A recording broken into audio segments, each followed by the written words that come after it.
Shalom Bu Saudara. Shalom. Lebih semangat lagi shalom.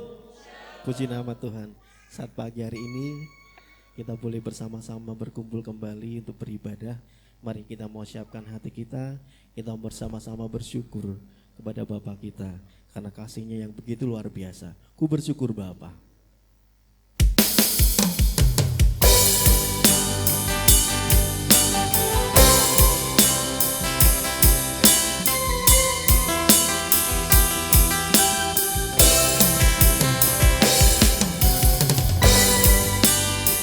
Bersama-sama bersyukur hanya bagi Dia, karena kasihnya begitu luar biasa dalam kehidupan kita.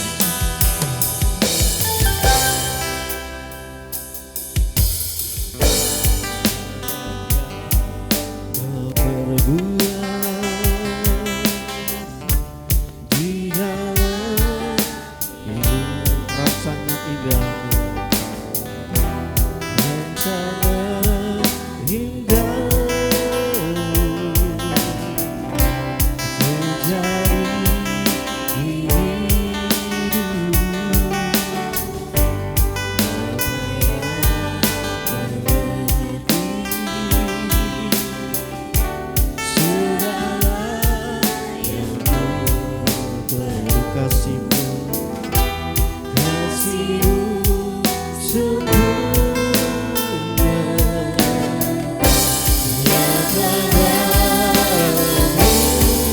Ku bersyukur Bapa,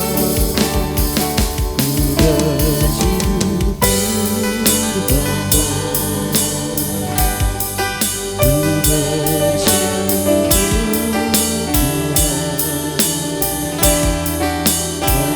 kasih setiamu di dalam hidup. Ku bersyukur, kami bawa syukur kami Tuhan kepadamu Yesus. Bersyukur Bapa, ku bersyukur Tuhan, buat kasih setiamu di dalam hidupku.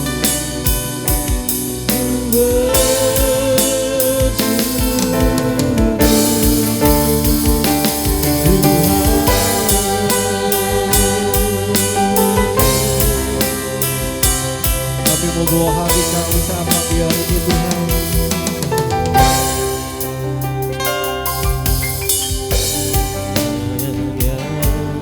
Kau berbuat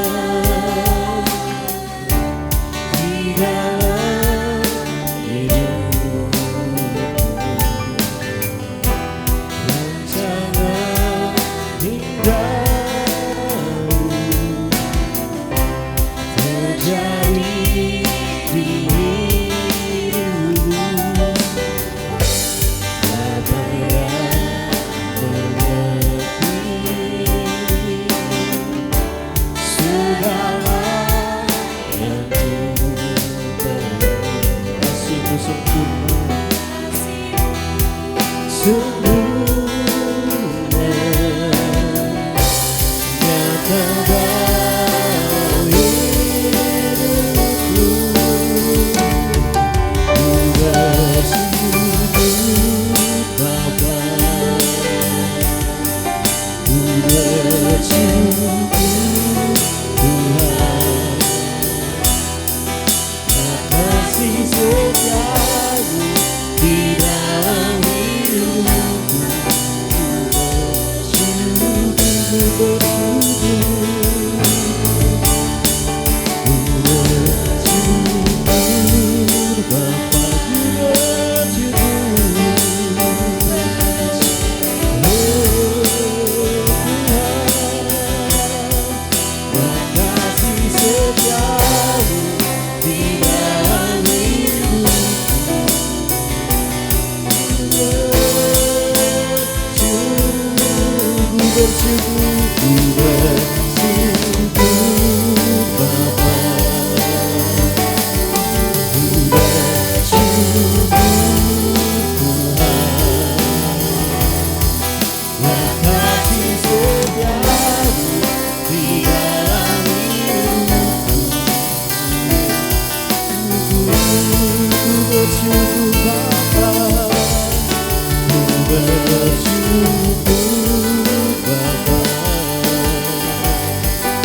Biarlah jemaat Tuhan memuji Tuhan dengan ucapan syukur. Mari jemaat Tuhan, angkat suaramu, angkat hatimu. Kami bersyukur Tuhan, kasih setiamu Bapa dalam kehidupan kami Tuhan.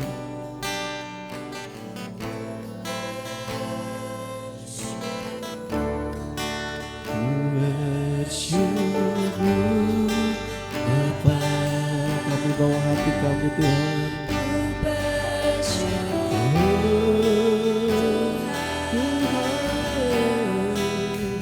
Kasih setiamu di dalam hidupku.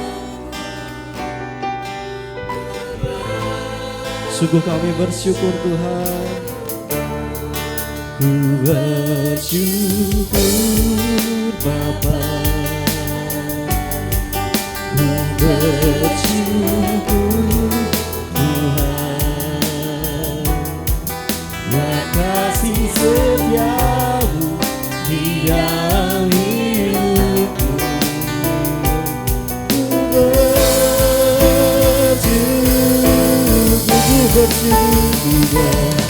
bersyukur Bapa,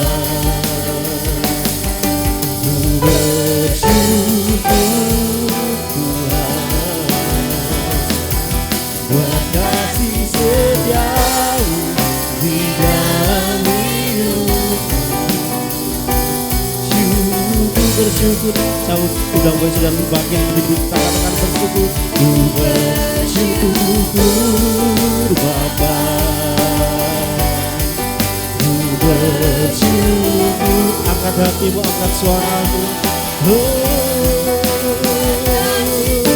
Kamu di dalam hidupku.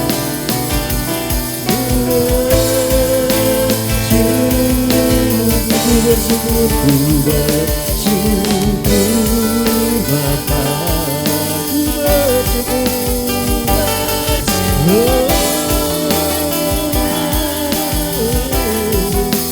Kasih setiamu di dalam hidupku. Ku bersyukur, ku bersyukur,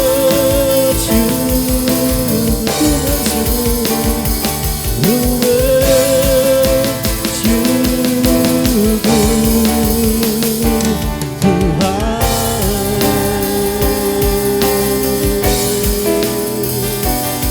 ku bersyukur pada Tuhan saat pagi hari ini. Jemaat Tuhan, mari menyembah Dia. Haleluya. Kami bawa syukur kami.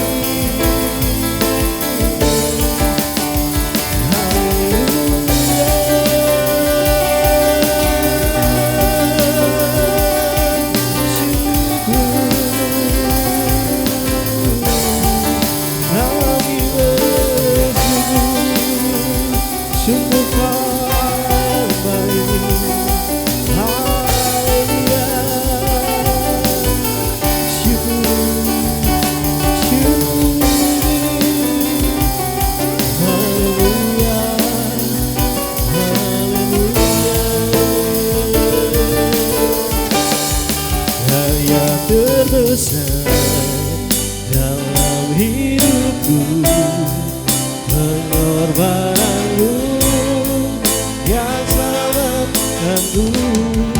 Engkaulah harta yang tak ternilai, yang ku miliki dan ku hargai. Karya terbesar dalam hidupku, pengorbananmu yang selamatkanku. Engkaulah harta yang tak ternilai,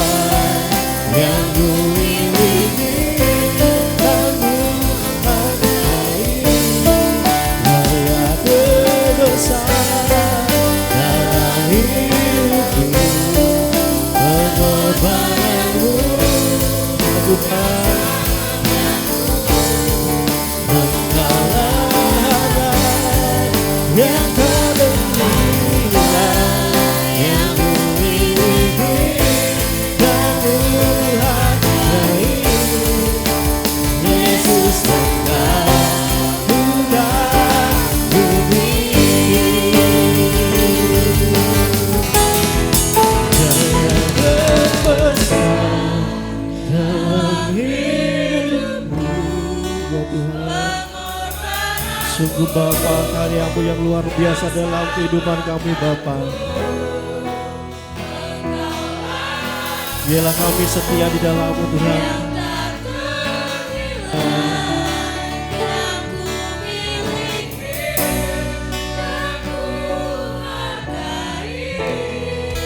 Karya terbesar dalam hidupku, pengorbananmu yang selamatkanku, Engkau harta yang tak ternilai yang ku miliki, dan Tuhan dari karya terbesar dalam hidupku, pengorbananmu yang selamatkanku, Engkau harta yang tak ternilai yang ku miliki, dan Tuhan dari Yesus Engkau Tuhanku ini,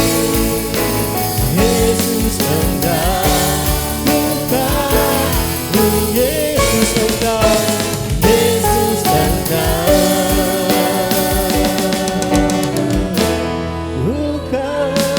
Bumi. Beri kemuliaan pada Tuhan kita saat pagi hari ini dengan ucapan syukur Bapa surgawi dalam nama Tuhan Kristus. Kami mau serahkan ibadah saat pagi hari ini Tuhan. Kiranya Engkau berkati Bapa ibadah ini dari awal pertengahan hingga akhirnya Bapa. Hanya di dalam nama Tuhan Yesus Kristus kami akan mulai ibadah saat pagi hari ini. Haleluya. Amin. Sekali lagi berikan kemuliaan bagi Tuhan kita. Tuhan kita begitu hebat Bapak Saudara. Amin. Betapa hebatnya Dia dalam kasih-Nya, dalam pengorbanannya, dalam penyertaan-Nya kehidupan kita sehari-hari. Betapa hebat.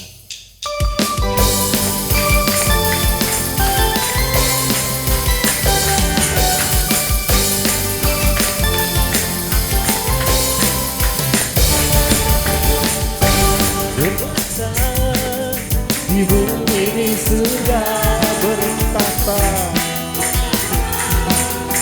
dalam kemuliaan.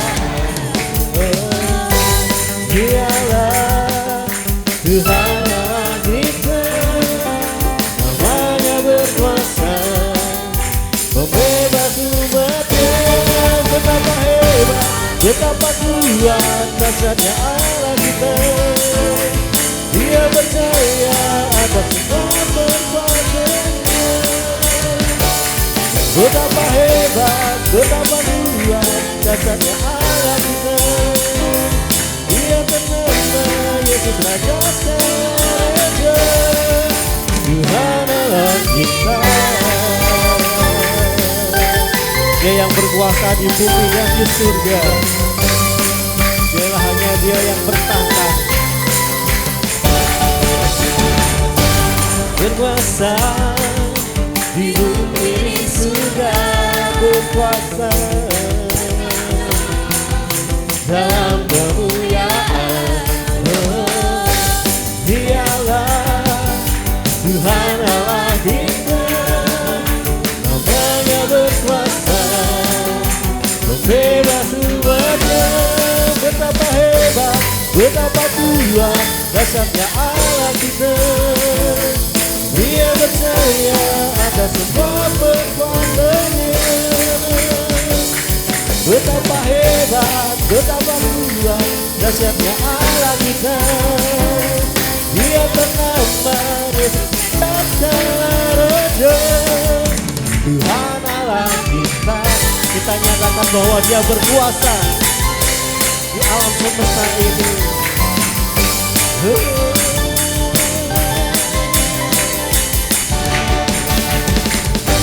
Berkuasa di bumi surga, bertata, bertata dalam kemuliaan.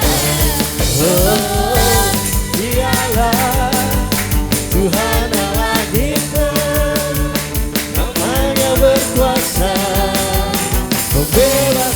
Katakan semuanya, betapa hebat, betapa Tuhan, dahsyatnya Allah kita.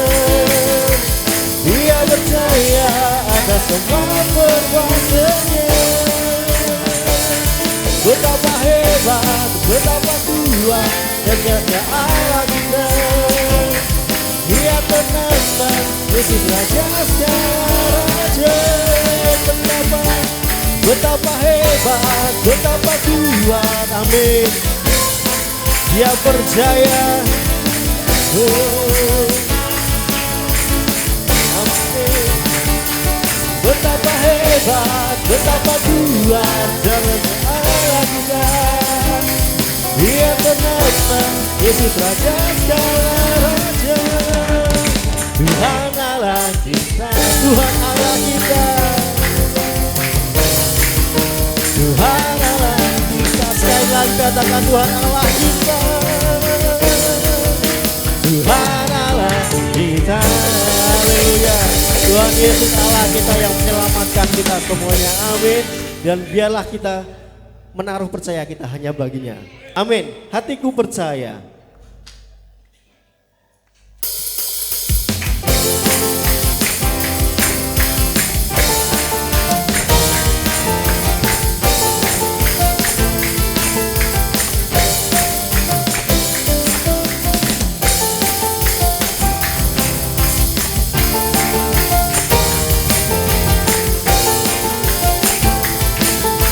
Tuhanlah kekuatan dan masku, Tuhanlah kekuatan dan maskuku. Ya gunung batu dan keselamatanku, hanya padamu, hanya padamu hatiku percaya. Dalam benaran dan tetap perlindungan. Katakan Tuhanlah kekuatanku, Tuhanlah kekuatan dan maskuku. Ya gunung batu, ya gunung batu dan keselamatanku, hanya padamu hatiku percaya. Dalam benaran dan tempat perlindungan, ku mau selalu bersyukur, sebab cintamu padaku takkan pernah berubah. Hatiku percaya, walau bumi bergoncang, gunung-gunung beranjak, namun kasih setiamu tak pergi dariku. Hanya Dia yang menjadi kekuatan dalam kehidupan kita, dan biarlah kita percaya hanya padanya.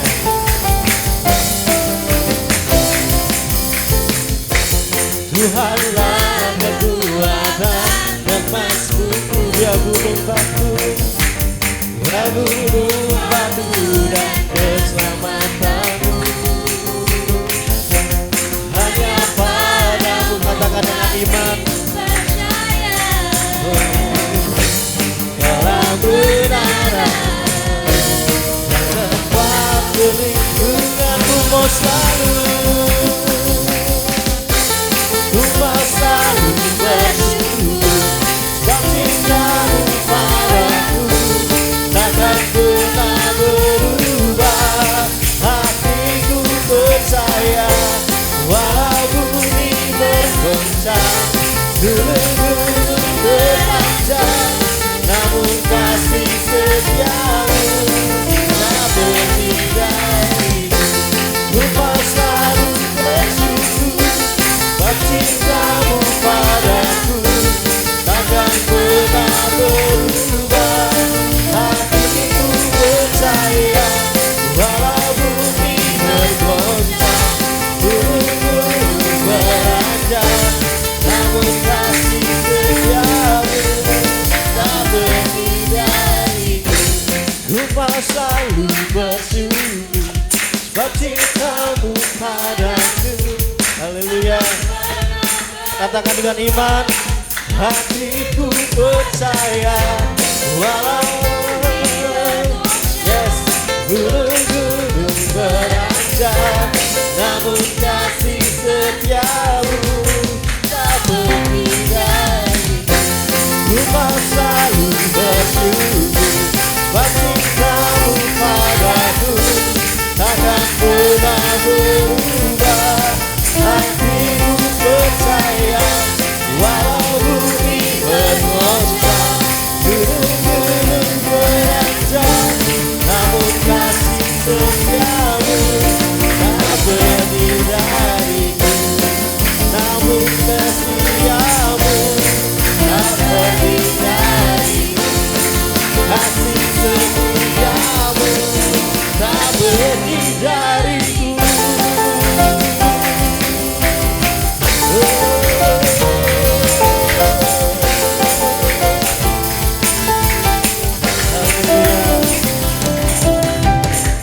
Silakan duduk saudara.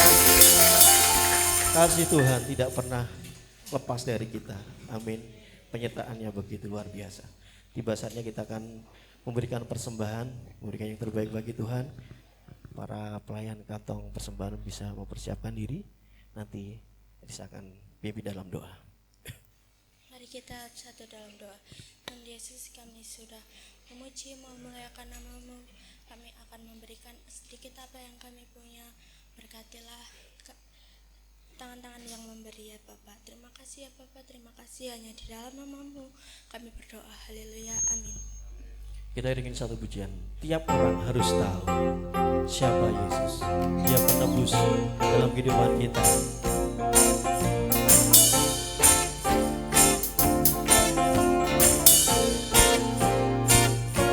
Tiap orang harus tahu. Tiap orang harus tahu.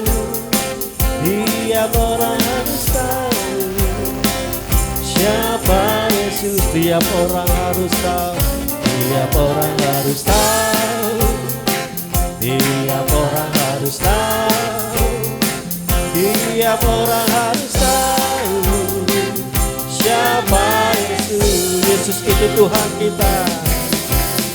Yesus itu Tuhan kita.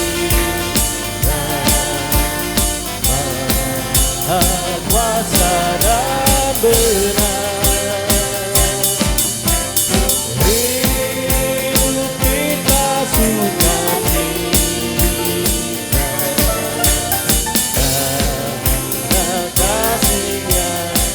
Sungguh indah, sungguh indah nama Yesus. Tiada pernah tercela. Tiap orang harus tahu hanya Dia penebus. Tiap orang harus tahu hanya Dia penebus.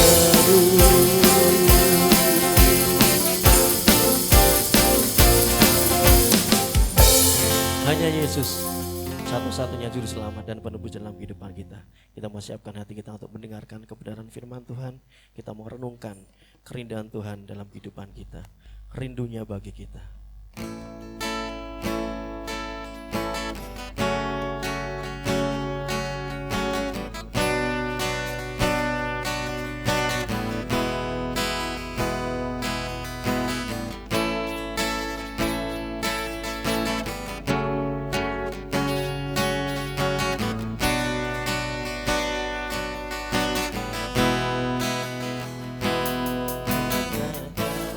Kita renungkan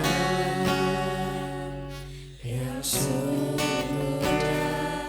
rindukan. Sudahkah kita mengerti yang paling jahat ini agar kita bertemu.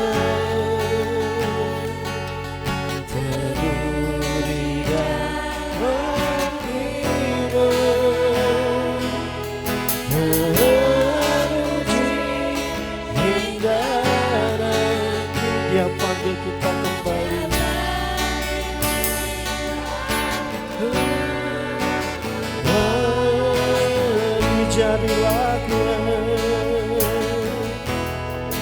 jadilah gua dan bertahan, jadi pemenang dan iman.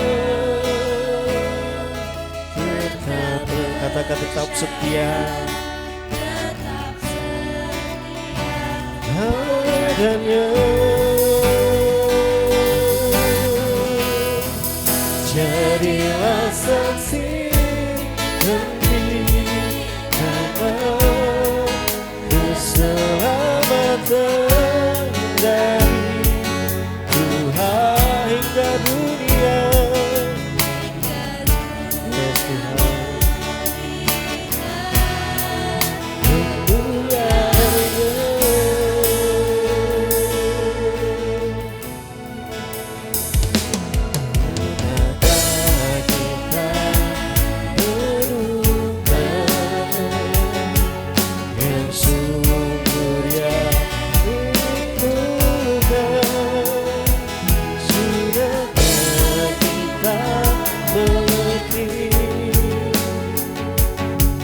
Ya Tuhan,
saudara Bapak Ibu jangan bangkit berdiri, kita pujikan. Jadilah Tuhan, jadilah Tuhan dan bertahan, jadi pemenang dalam iman.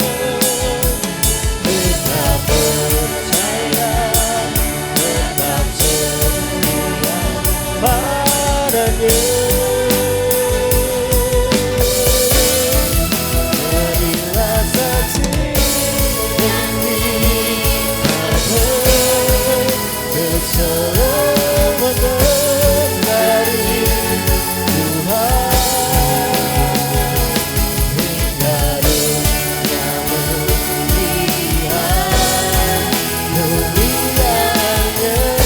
Waktu kami serahkan pada Tuhan yang bersujud. Jadilah Tuhan, jadi pemenang dalam iman. Tetap percaya dan tetap setia. Tetap percaya, tetap setia padanya.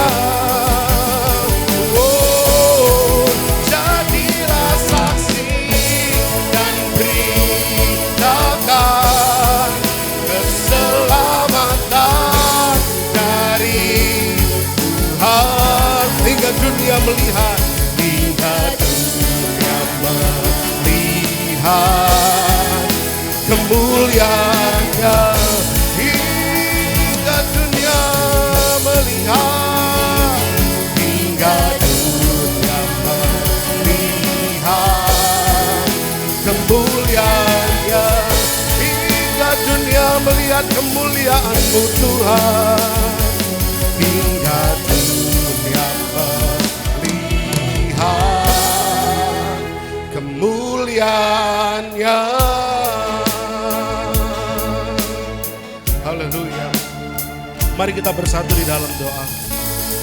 Allah Bapa kami yang kami agungkan, kami sembah, kami muliakan. Kami sungguh-sungguh bersyukur untuk kesempatan di pagi hari ini Tuhan. Kami boleh berkumpul, memuji, memuliakan nama Tuhan di dalam rumah Tuhan. Untuk kami mencari wajah-Nya Tuhan. Kami rindu untuk menyenangkan hati-Mu. Kami mohon ampun kalau selama ini seringkali kami lebih terutama, lebih dahulu mengutamakan keinginan-keinginan kami. Namun kami mau terus belajar untuk mengerti keinginannya Tuhan, untuk mengerti rindu hatinya Tuhan untuk kami kerjakan. Terlebih sebagai utusan-utusan Kristus, sebagaimana pujian ini, biarlah kami berani untuk memberitakan berita keselamatan itu kepada orang-orang yang Tuhan taruhkan di sekeliling kami. Terima kasih Bapa, bila setiap nyanyian pujian yang kami naikkan menyenangkan hatinya Tuhan. Dan kalau sebentar kami mau duduk dengan diam mendengarkan firman Tuhan. Bersabdalah Tuhan, berfirmanlah Tuhan, kami siap mendengar, kami buka telinga kami, pikiran dan hati kami untuk firman Tuhan masuk ke dalam tanah hati yang baik, untuk dapat berbuah dengan lebatnya bagi hormat kemuliaan nama Tuhan. Urapi hamba dalam segala kelemahan, dalam segala keterbatasan hamba, urapi setiap jemaat semua agar kami dimampukan menangkap, mengerti, memahami, terlebih melakukan firman Tuhan. Dalam nama Tuhan kami Yesus Kristus, kami bersama-sama siap untuk menyambut firman-Mu. Haleluya, amin. Jemaat dipersilahkan duduk, pelayan-pelayan Tuhan. Terima kasih atas pelayanannya, boleh duduk di kursi yang ditambahkan di tengah. Silahkan duduk menempatkan diri, puji nama Tuhan, terima kasih untuk pelayanannya. Iya, shalom Bapak Ibu, shalom, puji nama Tuhan. Kabar baik semua? Puji Tuhan, sehat semua ya? Nah Bapak Ibu Saudara yang dikasih oleh Tuhan, kita sampai di akhir bulan Mei. Ya, bulan depan sudah bulan baru lagi, Juni. Dan ini sudah akhir Mei. 1 bulan kita sudah banyak belajar mengenai utusan-utusan Kristus. Saya merindukan kita tidak hanya memahami. Saya rindu Bapak Ibu Saudara semua tidak hanya tambah pinter, tapi kita tambah taat. Katakan tambah taat. Tambah taat. Taat melakukan apa yang Tuhan perintahkan. Taat melakukan apa yang Tuhan kehendaki. Karena sejatinya utusan-utusan Kristus itu tugas yang mulia. Amin. Kita percaya bahwa kita semua memiliki tugas yang mulia. Amin.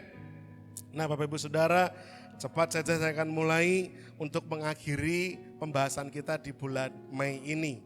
Dengan tema utusan-utusan Kristus. Sedikit mengulas Bapak Ibu Saudara, bahwa kita sudah belajar kemarin-kemarin bahwa apapun profesi kita, karena setiap kita yang duduk di ruangan ini itu profesinya beda-beda.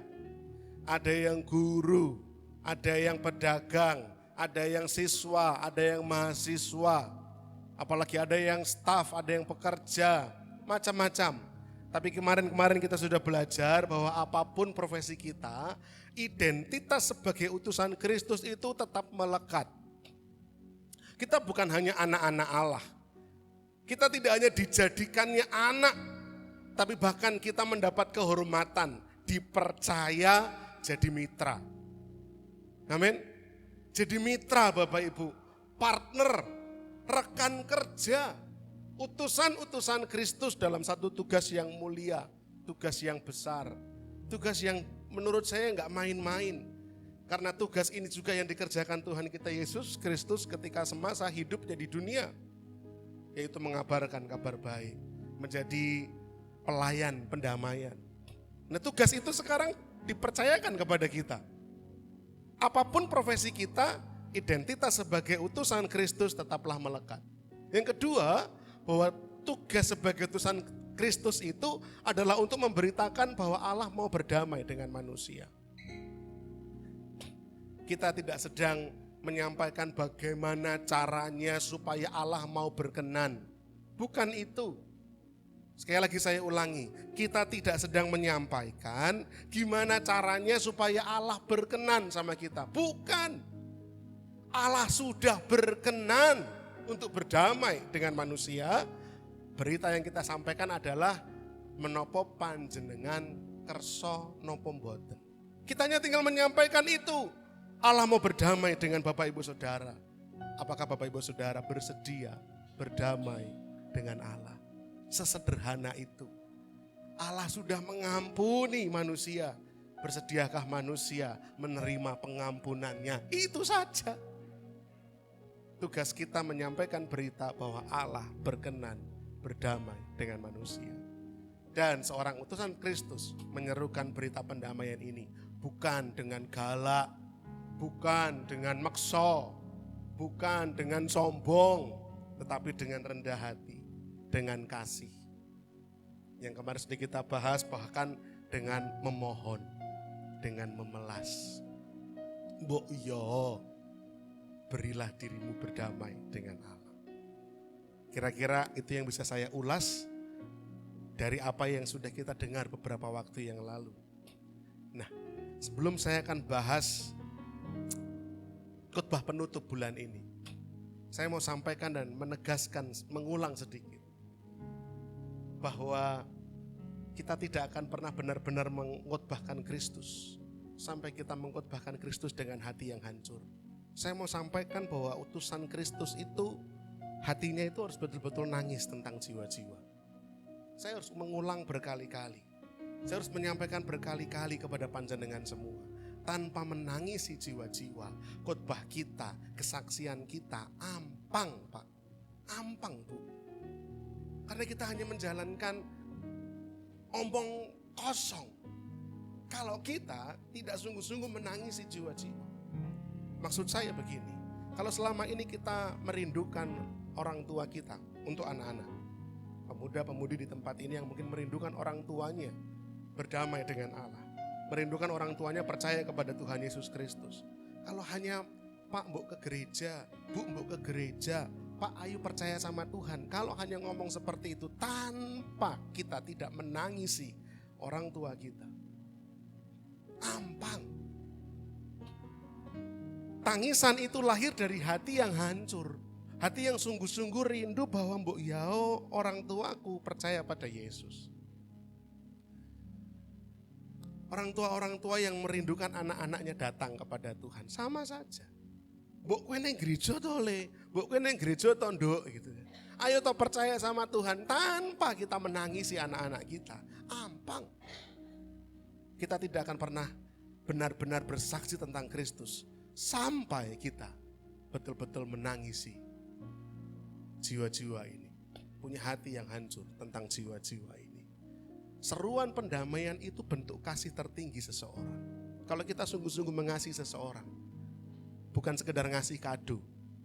Kalau kita sungguh-sungguh mengasihi seseorang, bukan sekedar kata-kata afirmasi, bukan cuma sekedar sentuhan fisik, bukan. Tapi kalau kita sungguh-sungguh mengasihi orang itu, maka kita harus memastikan orang itu berdamai dengan Allah.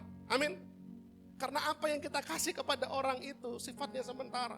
Tapi kalau sampai orang ini yang kita kasihi ini berdamai dengan Allah, yang dia terima kekal nilainya. Jadi seruan pendamaian ketika kita bersaksi kepada orang, "Mbok yao toh, kamu datang sama Tuhan. Ayo datang sama Tuhan, ayo percaya sama Yesus." Itu bentuk kita mengasihi, bentuk kasih yang tertinggi yang bisa kita berikan kepada orang itu. Bukan transfer rekening, bukan. Siapa yang tidak mau dapat transferan rekening? Semua pasti mau. Mau ditransfer berapapun, habis enggak Bapak Ibu? Habis. Ya habisnya kok cepet men gitu ya. Kayak kereta ekspres itu. Wush. Kat mau hilang nih gitu mau duitnya gitu kan. Pemberian kita ini sifatnya sementara. Tapi kalau kita sungguh-sungguh mengasihi orang-orang yang kita rindukan, mereka percaya sama Yesus, kita harus mau menyerukan berita pendamaian. Karena menyelamatkan manusia dari kebinasaan kekal. Tanamkan ini dulu dalam hati Bapak Ibu Saudara. Hati kita harus hancur tentang jiwa-jiwa. Berhenti bergereja hanya rusuh, ngerusui, rame, ngeramekan, ribut, meributkan hal-hal yang tidak membawa keselamatan kekal. Berhenti. Pelayanannya, sing BL suarane fales. Iwan fales, fales saja bisa dibayar jutaan. Fales loh itu, Iwan fals. Untung di sini Pak Iwan enggak fals, ya. bisa mendengarkan sound dengan baik. Jangan meramaikan hal yang wah asyirnya kurang ramah, ya nanti diramah-ramahin lagi. Tapi mari kita berpikir bagaimana caranya agar utusan-utusan Kristus di gereja ini makin sadar akan tugasnya, bergerak untuk mendamaikan banyak orang pada Allah. Amin. Itu yang harus kita lakukan. Ayat yang menjadi ayat emas kita Bapak Ibu Saudara, kita baca bersama-sama. 2 Korintus 5 ayat yang ke-20. 2 Korintus 5 ayat 20, silakan dilihat di layar. Kita bisa baca dengan suara yang keras. 2, 3. Jadi kami ini adalah utusan-utusan Kristus, seakan-akan Allah menasihati kamu dengan perantaraan kami. Dalam nama Kristus kami meminta kepadamu, berilah dirimu didamaikan dengan Allah. Ini ayat yang menjadi ayat emas kita bulan ini. Dan yang khotbah di MCC itu banyak. Sudah dikuliti semua. Sudah dikeletek semua. Khotbah akhir bulan bingung Bu Retno, khotbah apa lagi ini? Sudah dikupas dengan tuntas. Saya baca lagi apa yang bisa saya beritakan lagi kepada Bapak Ibu Saudara untuk semakin menegaskan pesan ini. Ya, dan saya temukan satu ayat yang sangat erat kaitannya dengan ayat ini, yang tidak boleh kita lewatkan. Ayat yang ke-10, mundur separuh Pak, Bu. Ayat 20 tadi ya, sekarang mundur separuh, ayat 10. Kita baca dengan suara yang nyaring lagi, bersama-sama. 2 Korintus 5 ayat yang ke-10. 2, 3. Sebab kita semua harus menghadap tahta pengadilan Kristus, supaya setiap orang memperoleh apa yang patut diterimanya, sesuai dengan yang dilakukannya dalam hidupnya ini, baik ataupun jahat. Ini ayat yang ke-10, satu perikop, satu pasal maksud saya, dengan bacaan kita, walaupun beda perikop. Tetapi setelah saya renungkan baik-baik, saya pikirkan baik-baik, ayat ini gak boleh kita lewatkan. Inilah yang menjadi alasan kuat kenapa saya, kenapa Pak Heri, kenapa Bu Retno, kenapa Bu Putri, kenapa Mas Gren, kenapa Mbak Irma, kenapa semua orang, Mas Nunus yang ada di ruangan ini harus berkali-kali lewat khotbah mimbar, lewat oikos, lewat metanex, harus terus menyuarakan berita pendamaian. Alasannya ya ini. Alasannya ini. Ayat yang kita baca. Sebelumnya kita pikirkan dulu alur 2 Korintus 5 ini. Perhatikan baik-baik Bapak Ibu Saudara. Ayat yang ke-10 yang barusan kita baca. Jadi kita semua nanti itu harus menghadap tahta pengadilan Kristus. Semua. Tidak ada perkecualian. Wah, karena Pak Daniel Gembala ketoknya langsung jalurnya khusus tidak lewat tahta pengadilan Kristus. Oh ya enggak bisa.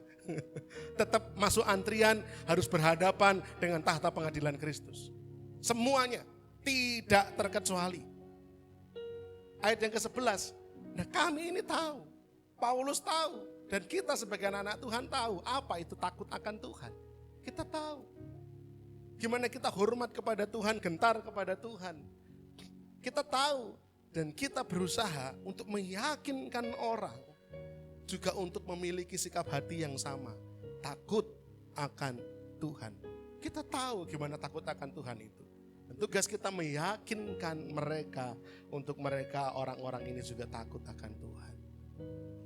Lah kok mau repot kok gelemen rekoso-rekoso, kenapa mau susah-susah meyakinkan orang untuk takut akan Tuhan, supaya siap menghadapi tahta pengadilan Kristus. Kenapa toh? Ngapain? Karena kasih Kristus telah menguasai kami. Loh kalau saya memilih, boleh jujur terbuka di hadapan Bapak Ibu Saudara. Kalau saya nyaman dan mencintai dunia ini dengan segala tawarannya, saya mungkin tidak akan mengiyakan panggilan Tuhan dalam pelayanan, penggembalaan. Kalau saya lebih suka kenikmatan, kenyamanan, hidup yang dunia tawarkan, uang, jabatan, kesenangan. Karena pelayanan seperti ini kira-kira Bapak Ibu enak atau enak banget? Bu Retno ngurusi pelayanan, melayani jiwa-jiwa. Berat gak, Bu? Berat. Bapak Ibu Saudara, berapa banyak Bapak Ibu Saudara cerita sama saya, cerita sama Bu Putri, cerita sama Pak Heri, sama Bu Retno, sama pastoral lah. Kami pengen curhat, oh nggih. Kami pengen sharing, oh siap. Kami pengen cerita, laksanakan. Kami memberi diri menjadi tempat sampah bagi banyak orang. Terus kami buangnya sama siapa ini? Ini tempat sampah yang sekian banyak ini kami buang kemana? Kalau kami cerita ke orang, orang lain malah jadi tahu, jadi salah. Kami hanya bisa cerita sama satu pribadi, Tuhan yang memanggil kami. Kalau dipikir-pikir, kalau bukan karena menyadari kasih Kristus sudah menguasai hati ini. Kasih Kristus sudah membuat hati ini mudah remuk, mudah hancur melihat jiwa-jiwa. Tidak akan ada orang mau memberi diri melayani pelayanan pendamaian. Kok mau repot? Ya karena kasih Kristus menguasai kami. Menguasai setiap orang-orang ini. Penuh dengan kasih Kristus dalam hatinya. Dan Allah telah mempercayakan pelayanan pendamaian itu kepada kami.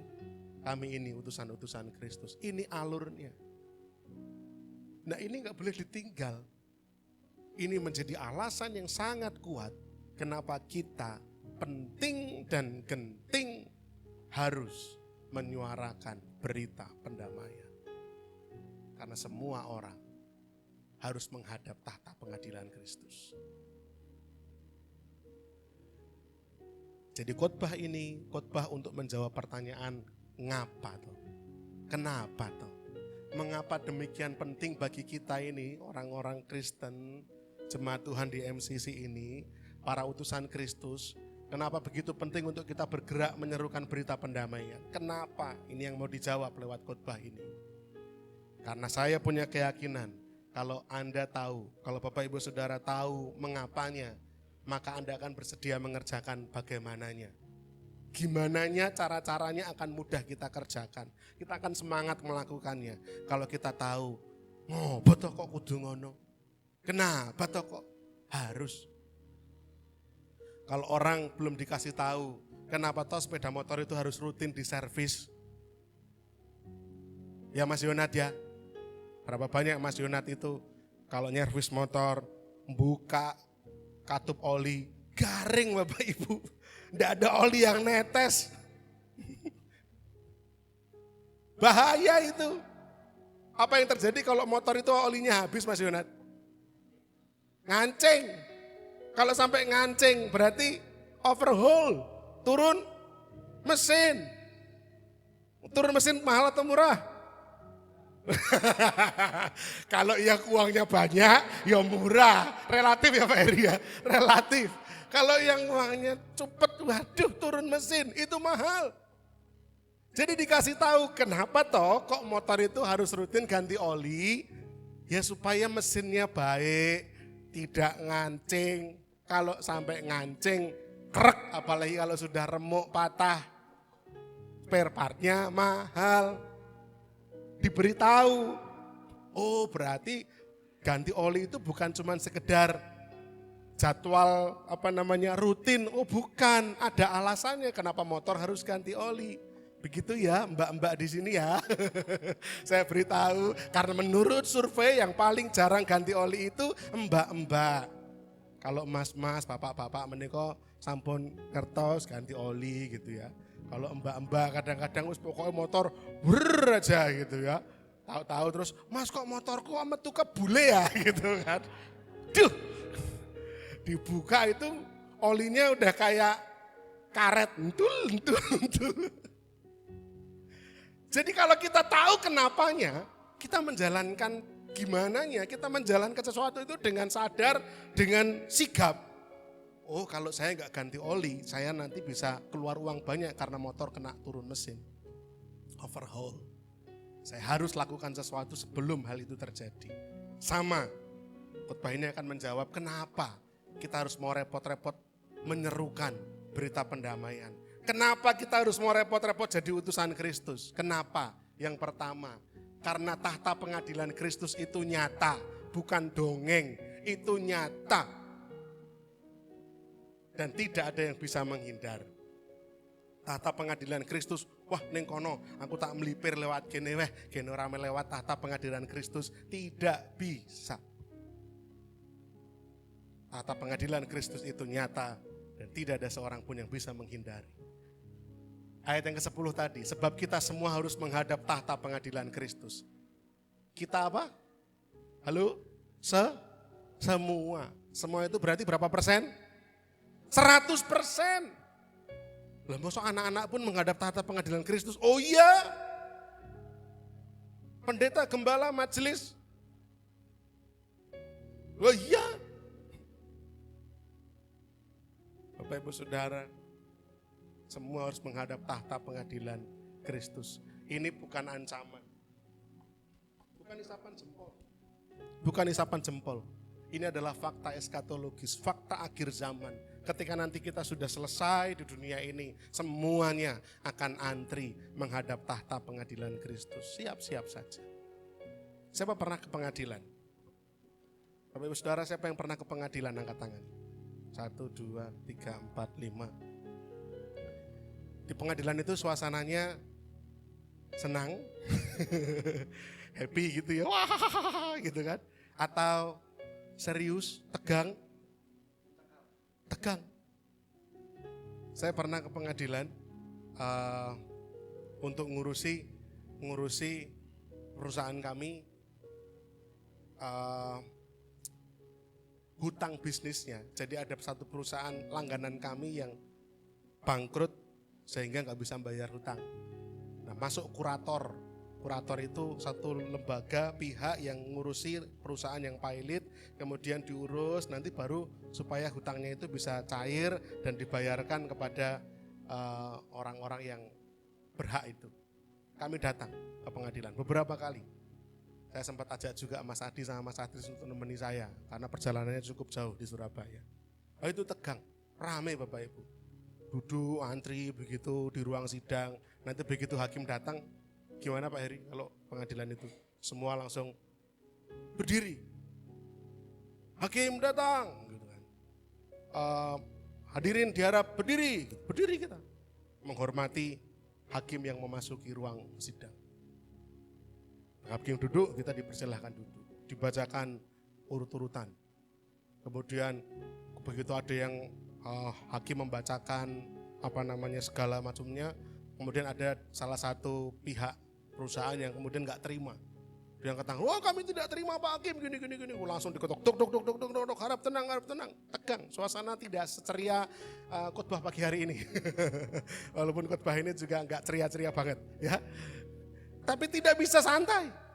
Pengadilan itu serius, pengadilan itu tegang. Terlebih lagi kalau yang di hadapan kita, hakim, segala hakim. Kristus sendiri, Allah yang menjadi hakim. Tahta pengadilan Kristus bukan isapan jempol, tapi itu fakta akhir zaman yang harus semua orang hadapi, tidak bisa hindari. Bagi orang yang belum percaya, ini penghakiman kekal. Kita buka sebentar Wahyu 20 Bapak Ibu Saudara. Wahyu pasal yang ke-20. Bukan untuk menakut-nakuti, tetapi justru untuk memberikan pengharapan yang luar biasa untuk hati kita. Wahyu 20 ayat 11 mulai. Saya akan bacakan. Wahyu 20 ayat yang ke-11, perikopnya adalah hukuman yang terakhir. Perhatikan di Alkitab Bapak Ibu Saudara semua. Saya akan bacakan. Wahyu 20 ayat yang ke-11 sampai 15. Hukuman yang terakhir. Lalu aku melihat suatu tahta putih yang besar dan Dia yang duduk di atasnya. Dari hadapannya lenyaplah bumi dan langit dan tidak ditemukan lagi tempatnya. Dan aku melihat orang-orang mati besar dan kecil berdiri di depan tahta itu. Lalu dibuka semua kitab dan dibuka juga sebuah kitab lain, yaitu kitab kehidupan. Dan orang-orang mati dihakimi menurut perbuatan mereka berdasarkan apa yang ada tertulis di dalam kitab-kitab itu. Maka laut menyerahkan orang-orang mati yang ada di dalamnya, dan maut dan kerajaan maut menyerahkan orang-orang mati yang ada di dalamnya, dan mereka dihakimi masing-masing menurut perbuatannya. Lalu maut dan kerajaan maut itu dilemparkanlah ke dalam lautan api. Itulah kematian yang kedua, lautan api. Dan setiap orang yang tidak ditemukan namanya tertulis di dalam kitab kehidupan itu. Setiap orang yang tidak ditemukan namanya tertulis di dalam kitab kehidupan itu, ia dilemparkan ke dalam lautan api itu. Dalam tahta pengadilan Kristus yang namanya tidak ditemukan dalam buku kehidupan. Yang namanya tidak ditemukan dalam buku kehidupan, dilemparkan dalam lautan api itu. Tapi tidak demikian dengan orang percaya. Tidak demikian dengan kita. 1 Korintus 3, 13-15. Bagi orang-orang yang percaya kepada Kristus, tahta pengadilan Kristus adalah berita anugerah. 1 Korintus 3 ayat 13-15.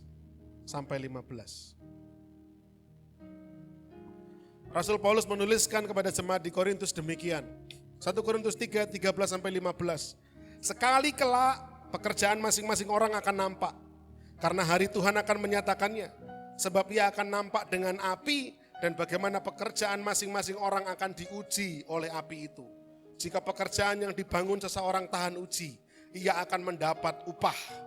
Jika pekerjaannya terbakar, ia akan menderita kerugian. Tetapi ia sendiri akan diselamatkan, tetapi seperti dari dalam api. Bagi orang-orang yang percaya, tahta pengadilan Kristus, pilihannya hanya satu, yaitu surga. Tapi bentuk yang diterima berbeda. Yang pekerjaannya, yang kehidupan imannya teruji, dia akan indah, mulus. Tetapi yang pekerjaannya tidak teruji. Yang selama di dunia hanya menghabiskan waktunya untuk dunia. Kristen, ke gereja, pelayanan, tapi hatinya enggak sefrekuensi sama hatinya Tuhan. Yang dikejar keinginan-keinginannya bukan keinginannya Tuhan. Tetap diselamatkan, tetap. Tetapi seperti dari dalam api. Beda. Tetapi kita tidak dilemparkan ke dalam lautan api. Kita tetap diselamatkan. Karena jaminannya ada dalam diri kita. Iman percaya pada Kristus. Tapi tetap diadili enggak Bapak Ibu? Halo? Tetap diadili enggak? Tetap. Yang tidak percaya, lautan api. Yang percaya, diuji. Kalau pekerjaannya tahan uji, ya terima upah. Kalau pekerjaannya tidak tahan uji, ya dia tetap diselamatkan. Tapi seperti dari dalam api. Gosong mungkin. Ya saya gak ngerti, mungkin tadi berintik mungkin. Tetapi yang pasti bahwa pengadilan Kristus berlaku bagi semua orang. Tidak seorang pun bisa ngeskip bagian itu. Bisa melewati bagian itu. Aku gak mau melewati tata pengadilan Kristus. Oh ngapunten, boten saged. Semua orang harus berhadapan dengan tahta pengadilan Kristus. Jadi kita memberitakan Injil bukan supaya jumlah jemaatnya nambah. Kita memberitakan Injil bukan supaya kursi-kursi penuh. Walaupun pagi hari ini kursi ya penuh tenan begitu. Sampai ditambah di tengah. Beberapa di belakang. Anak-anak langsung diungsikan di ruang belakang setelah minggu. Kalau semua ngumpul di sini gak cukup. Malah sumuk, kepet-kepet. Sekalipun pada akhirnya ya gereja penuh. Puji nama Tuhan, tapi tujuan utamanya bukan itu. Kita memberitakan Injil karena kekekalan itu nyata. Setiap jiwa akan menghadap tahta pengadilan. Kita memberitakan Injil supaya semua orang siap menghadapi tahta pengadilan Kristus. Kenapa kita harus melayani seorang Eko? Supaya Eko suatu kali saat ketika menghadap tahta pengadilan Kristus, dia punya pengharapan yang kuat. Tinggal pekerjaannya diuji. Tapi bayangkan, ketika seseorang menghadap tahta pengadilan Kristus, buku kehidupan dibuka, cari namanya. Siapa jenengmu mau? Niki Tuhan. Orang ketemui, ejaannya. Mungkin simulasi aja ya ini ya. Tidak ada. Wadah mesti Tuhan, saya udah lakukan ini, lakukan itu. Tidak ada. Loh saya bikin ini, saya bangun ini, saya menyerahkan harta saya ini. Tidak ada. Loh gimana? Gue percaya karo Gusti Yesus ora. Boten. Ayo bener senengmu ra ono ning kene. Apa yang mau diharapkan? Selain hanya lutut yang bergetar, ketakutan, gigi yang gemetar. Karena apa? Namanya tidak tertulis dalam kitab kehidupan. Tapi beda dengan kita. Menghadap. Siapa namamu? Christian Daniel Raharjo Tuhan. Wow, langsung ada. Ya, harus beriman Bapak Ibu ya. Saya nyebut nama saya sendiri aja daripada nyebut nama orang lain nanti malah tersinggung tuh. Piye Daniel? MCC? Aman Tuhan. Wes, beres. Masuk anakku. Siap. Nal. Epafroditus Lilik Sulistiawan. Dikenal. Saya hafal nama baptis sahabat saya ini. Dikenal. Kalau namanya nggak ditemukan Bapak Ibu, tidak ada pilihan lain, nggak perlu lagi diuji pekerjaannya, tidak. Ngapain mau diuji, namanya nggak ada tulis dalam kitab kehidupan. Pengadilan tahta Kristus, tahta pengadilan Kristus, itu real, itu fakta, itu nyata, dan semua orang akan menghadapi itu. Apa kita rela membiarkan orang-orang yang kita cintai, orang tua kita, anak kita, saudara kita, orang-orang yang kita kasihi, sahabat-sahabat kita, apa kita rela dan siap menyaksikan orang-orang ini menghadapi tahta pengadilan Kristus tanpa nama mereka ditulis di kitab kehidupan? Kalau siap, nggih monggo, silahkan dalam mode bisu, dalam mode silent, silahkan. Tapi kalau kita tidak siap melihat orang-orang yang kita kasihi ini namanya tidak tertulis, mumpung masih ada waktu, suarakan berita pendamaian. Alasan kedua, kenapa utusan Kristus itu kenapa kita harus repot-repot? Kenapa kita dipanggil sebagai utusan-utusan Kristus dikik ngopo gitu loh. Karena Allah sendiri telah menyediakan jalan pendamaian melalui Kristus. Kita enggak repot-repot. Jalannya sudah disiapkan, kita cuman mengarahkan jalan. Om Lili, sana loh Om. Pak Ruli, sana loh Pak Heri, sana loh Pak Bu Rebeka, sana loh Bu Mas Eko, sana loh. Kita mengarahkan jalan, jalannya sudah ada. Apa enak toh? Bapak Ibu lebih enak ditanya piye carane atau ngendi jalane, ngendi carane. Ya penak ngendi. Kalau piye adowo. Bener Pak? Kalau sudah ada jalannya, ayo kari wis itu gitu. Nah itu saja situ. Daripada ditanya piye carane, panjang. Caranya sudah diselesaikan Tuhan Yesus di atas kayu salib. Kita hanya tinggal menunjukkan, di sana loh Pak, di sana loh Bu, mereka loh Pak. Monggo Mas, sami nderek Gusti. Monggo Pak, sami nderek Gusti. Itu tuh lagunya. Sudah kita tinggal mengarahkan saja. Karena jalannya sudah ada. Ayat yang ke-19, sebab Allah telah mendamaikan dunia dengan dirinya oleh Kristus dengan tidak memperhitungkan pelanggaran mereka. Kita bersyukur. Allah itu tidak hanya memberikan kesempatan kedua. Silahkan ini kesempatan kedua, cobonen. Enggak. Bukan silahkan dicoba, tidak. Tapi Allah berinisiatif menyelesaikan permasalahan ini. Kita bukan dikasih kesempatan kedua, coba ya. Kesempatan pertama kan sudah gagal, manusia jatuh dalam dosa. Yuk baleni sekarang kesempatan kedua. Oh enggak loh. Satu jaminan yang pasti, barang siapa percaya kepada Yesus Kristus sebagai Tuhan dan Juru Selamatnya, maka kita beroleh kehidupan yang kekal. Tuhan berinisiatif mendamaikan manusia melalui darah anaknya. Manusia hanya tinggal menerimanya.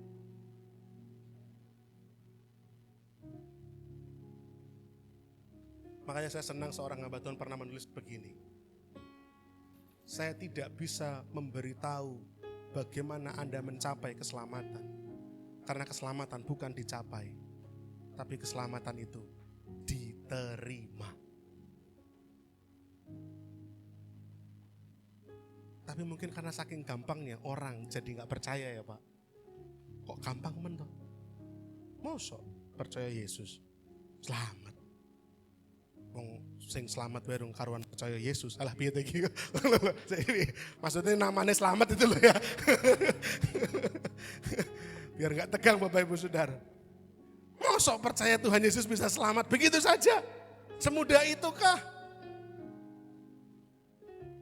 Kadang-kadang manusia lebih senang merepotkan diri. Saya ngajar satu mata kuliah di kampus. Dan ujian akhir semesternya itu sudah saya siapkan dalam bentuk tugas presentasi Om. Bukan mengerjakan ketika di ujian selama 2 jam gitu Om. Tugas, saya buatkan tugas dipresentasikan. Yang dikerjakan apa sudah tak tulis semua Om Lili. Ini kan guru nih Om Lili, tak tulis semua. Silakan ikutin itu. Waktu presentasi tiba, yang dipresentasikan itu dowo Pak, panjang lebar dan tidak menjawab poin-poin itu. Saya bilang kenapa rekan-rekan ini menjawab yang saya tidak minta. Ini kan biar kami menjelaskan, saya nggak minta Anda menjelaskan. Ngisi aja sesuai apa yang saya tulis, tinggal diisi. Wah, cuman gitu Pak? Ah iya, semudah itu, sesederhana itu. Cuman kadang-kadang manusia suka merepotkan diri sendiri. Keselamatan bukan dicapai. Kalau keselamatan dicapai, siapa bisa mencapainya? Saya mau tanya. Kalau surga itu harus dicapai, siapa bisa mencapainya? Tapi keselamatan itu diterima melalui Kristus mati di kayu salib. Untuk percaya saja seringkali manusia begitu susah, begitu sulit. Kenapa kita harus repot-repot menyuarakan berita pendamaian? Karena jalannya sudah diberikan. Kita tinggal mengarahkan mereka di situ Pak, di situ Bu. Pendamaian oleh Kristus bukan persoalan kompromi. Enggak. Ya wis, dosa sithik, ya wis, bukan sekedar kompromi begitu. Tapi karena memang Tuhan sudah menuntaskan persoalan utama manusia. Apa itu? Dosa dan murka Allah. Sekali lagi, banyak orang memandang remeh keselamatan Kristen. Kok penak men ya? Masa hidupnya berdosa? Wani karo wong tua misalkan. Atau hidupnya kalau dilihat rekor-rekornya gak baik-baik saja nih. Tapi dia mati dalam iman percaya kepada Kristus. Dia mati dalam keadaan hatinya mengakui Yesus Kristus sebagai Tuhan Juru Selamat. Selamat gak? Saya tanya Bapak Ibu Saudara, orang-orang seperti ini selamat gak? Halo? Tadi saya sudah katakan di awal. Imannya sampai pada akhir hayat. Dia menaruh iman percaya kepada Kristus, mengaku Kristus sebagai Tuhan Juru Selamat. Tapi ketika orang melihat sejarah hidupnya, ini orang gak baik-baik saja. Ini orang pernah masuk penjara, oh ini orang pernah melakukan ini orang melakukan itu. Tapi ketika Tuhan panggil dia dalam keadaan dia beriman kepada Kristus, saya tanya, selamat enggak? Halo? Namanya tertulis dalam buku kehidupan. Tertulis, tapi pekerjaannya diuji. Tapi selamat enggak? Oh selamat loh Bapak Ibu Saudara. Nah kadang-kadang berita keselamatan seperti itu sulit diterima orang. Loh kok penak men? Dosane piye? Nah karena mereka memandang keselamatan Kristen bagian dari kompromi. Seakan-akan Allah membiarkan dosa. Seakan-akan Allah tidak menghitung dosa manusia itu. Kompromi, oh enggak. Mereka enggak ngerti bahwa salib itu menyelesaikan permasalahan utama manusia. Apa? Dosa dan murka Allah. Dosa ditaklukkan. Apa? Kuasa dosa terbesar apa? Apa kuasa dosa terbesar? Kematian. Bagaimana cara Tuhan menaklukkan? Bangkit. Jadi dosa sudah ditaklukkan Pak. Dosa sudah dipatahkan, selesai. Murka Allah, gimana murka Allah diselesaikan? Harus ada yang mati. Yesus mati. Murka Allah diselesaikan. Dosa diselesaikan. Bukan cuma sekedar masalah kompromi, enggak. Salib bukan kompromi. Salib itu bukti cinta Allah di mana dosa dan murka Allah diselesaikan oleh Tuhan kita Yesus Kristus dengan gagahnya. Jadi saya selalu menolak gambaran bahwa seakan-akan ketika Yesus naik ke atas kayu salib itu sengsara sing grantes gitu. Kok saya enggak menerima itu gitu loh. Dalam benak saya Pak, Bu, mohon maaf. Dalam benak saya, secara manusia memang sakit ya. Tubuh dirobek, darah terkuras, keringat habis. Secara manusia mungkin memang sakit. Tapi saya membayangkan jantungnya Tuhan Yesus itu, hatinya itu kayak Bapak Ibu Saudara nek besok mau piknik, malam tidak bisa tidur itu loh. Pernah merasakan betul? Pernah, besok kita mau piknik nih, malamnya aku tak leren, ben besok aku semangat, malam tidak bisa tidur. Betul apa betul? Kenapa? Karena semangat. Karena senangnya besok mau piknik gitu kan. Atau mungkin anak-anak SMA yang besok mau wisuda, mau lulusan. Aku tak turu, tak leren gitu. Tapi malah gak tidur-tidur. Kenapa? Karena ada semacam semangat yang berkobar dalam hati.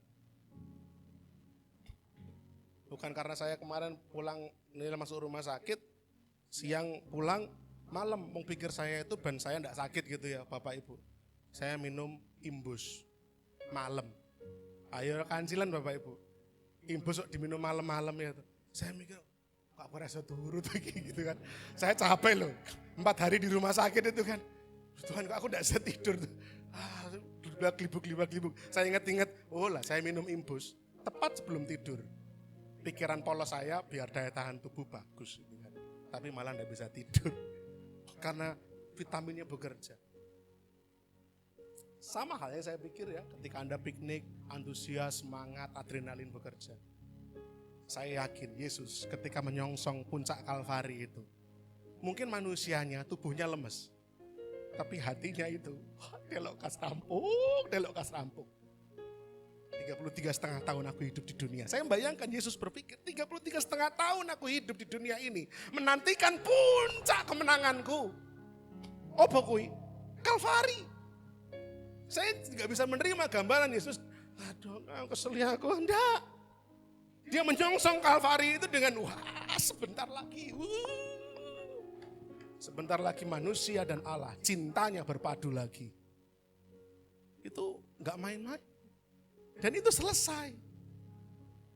Jadi kita tinggal menerima. Tapi seringkali manusia sulit menerimanya. Kenapa kita harus menyuarakan berita pendamaian? Karena jalannya sudah ada. Yesus itu loh jalannya. Kita tinggal memberitakan itu. Jika Allah saja rela mengampuni, mungkin kita tinggal memberitakan pengampunan kok angel. Saya tanya Bapak Ibu, kalau Allah rela mengampuni, kita yang memberitakan pengampunannya, masa susah? Bagian terberat itu Allah yang kerjakan.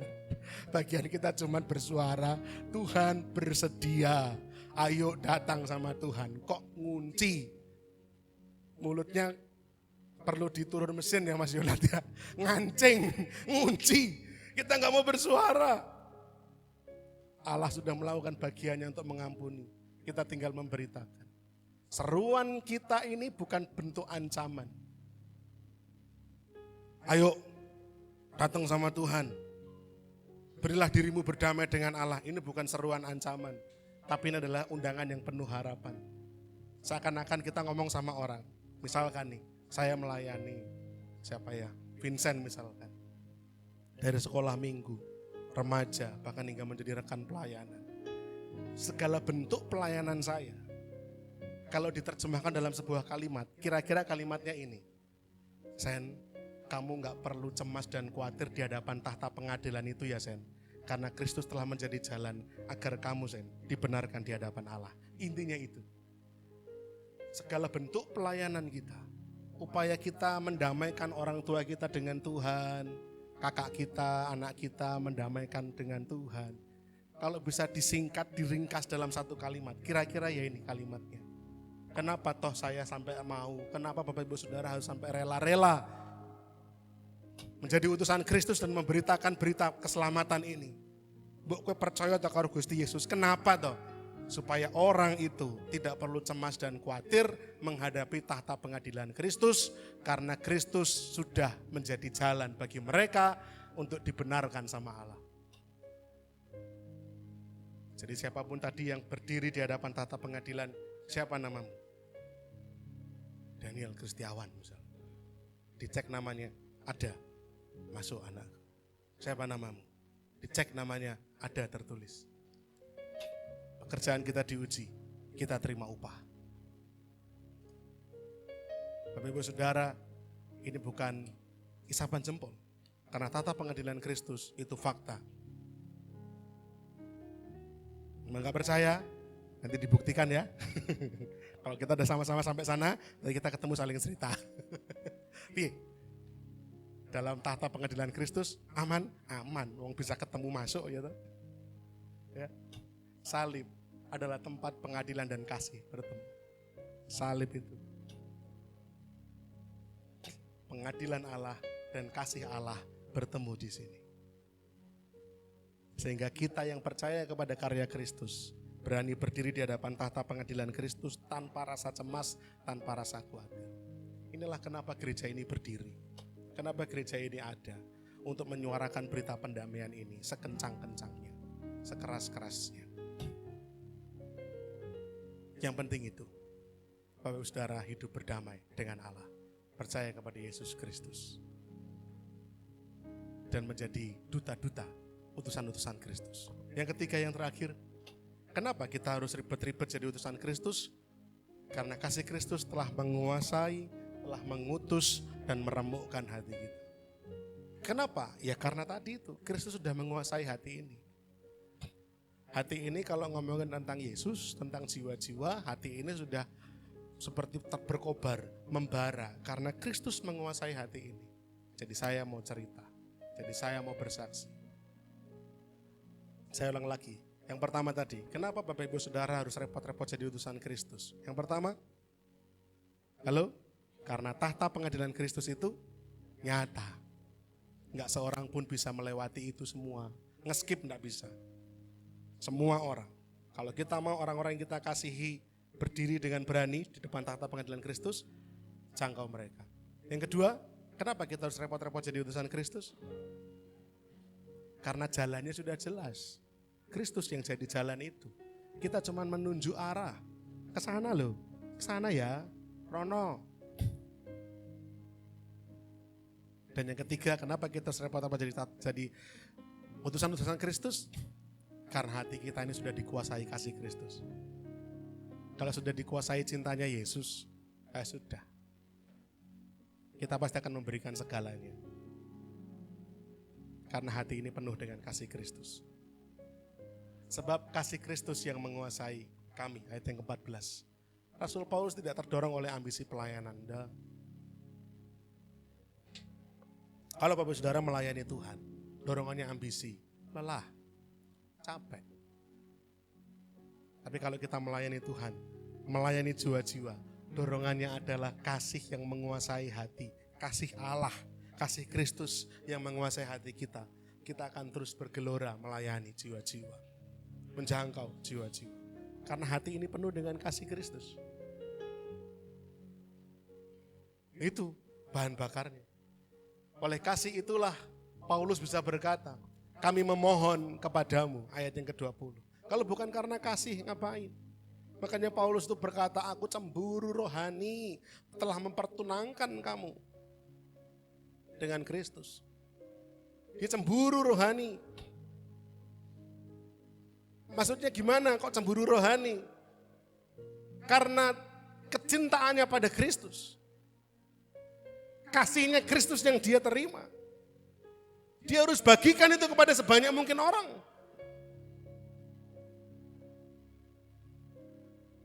Ini bukan hal yang buruk ketika Paulus bilang cemburu rohani. Karena itu cintanya yang membara, yang bergejolak kepada jiwa-jiwa itu. Itu yang membuat dia berkata begitu. Rasul Paulus tidak bicara dengan nada debat, tapi dengan air mata, dengan belas kasihan kepada jiwa-jiwa. Kalau Bapak Ibu Saudara pernah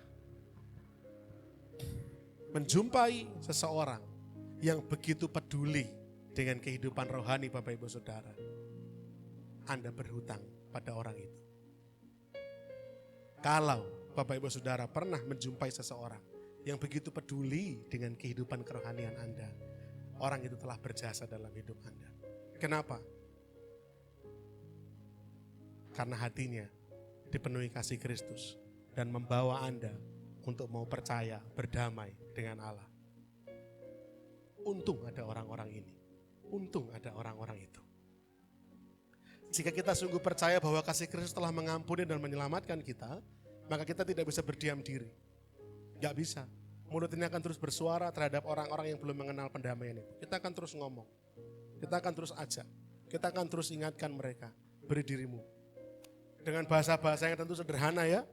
Sekali lagi, kemarin kalau Bapak Saudara datang pertemuan yang pertama, awal bulan, maka nggak bisa seorang Om Lili berkata, aku ini loh utusan Kristus di tengah-tengah sekolahnya. Nggak bisa.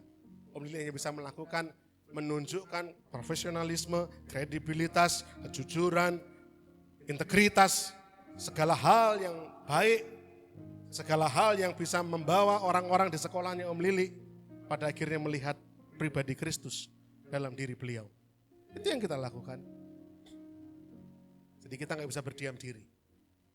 Kita memohon mereka, kita memelas kepada mereka, kita meminta kepada mereka.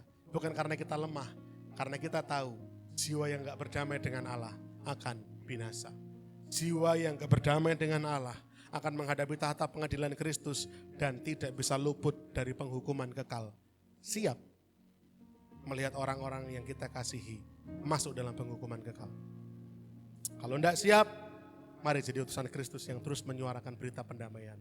Tahta pengadilan Kristus adalah alasan kenapa pelayanan pendamaian harus dikerjakan dengan gentar, dengan kasih, dengan air mata. Karena tahta pengadilan Kristus itu fakta, itu real. Sekali lagi, semua orang pasti akan menghadapi itu semua. Jadi kita harus mengerjakan tugas ini dengan gentar, dengan kasih, dengan air mata. Seruan kita sebagai utusan adalah suara dari kasih yang memandang kekekalan. Bukan cuma memandang yang sekarang, tapi mata kita memandang pada kekekalan di sana nanti.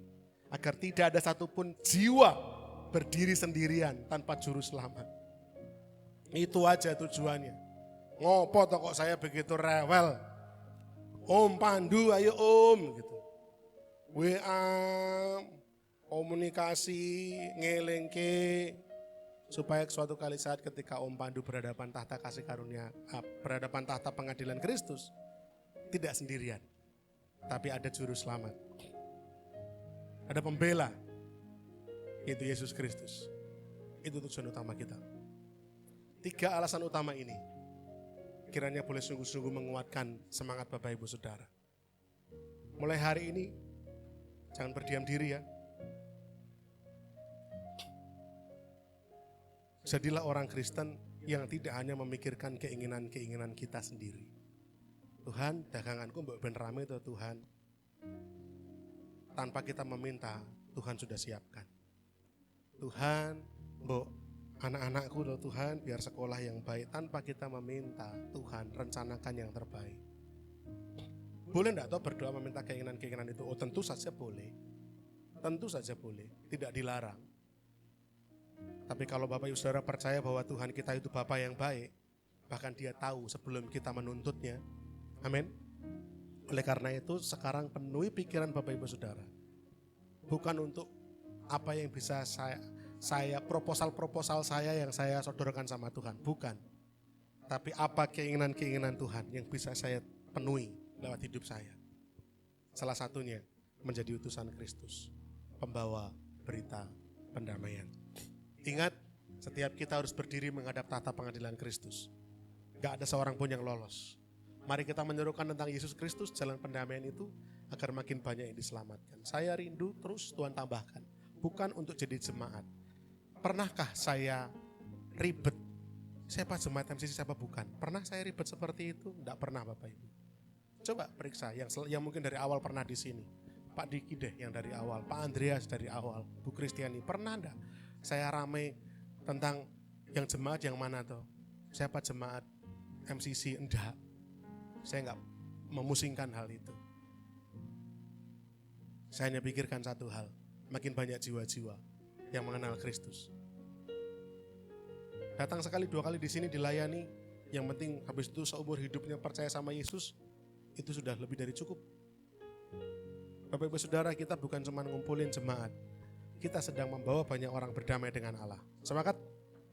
Terakhir, serukan berita pendamaian dengan kerendahan hati, dengan kasih Kristus yang menguasai hati kita. Jangan dengan sombong, jangan dengan malas, jangan dengan enggan, tapi dengan tulus hati, dengan kerendahan hati. Pemain musik boleh maju ke depan. Saya berhenti menyampaikan firman pagi hari ini, tapi saya rindu pikiran Bapak Ibu Saudara terbuka. Ada urgensi, ada kegentingan Kenapa kita harus menjadi utusan Kristus? Karena tahta pengadilan Kristus itu nyata. Karena jalannya sudah disiapkan, kita tinggal mengarahkan saja. Ya, dan karena kasih Kristus sudah menguasai hati kita. Saya undang Bapak Saudara jemaat Tuhan bangkit berdiri.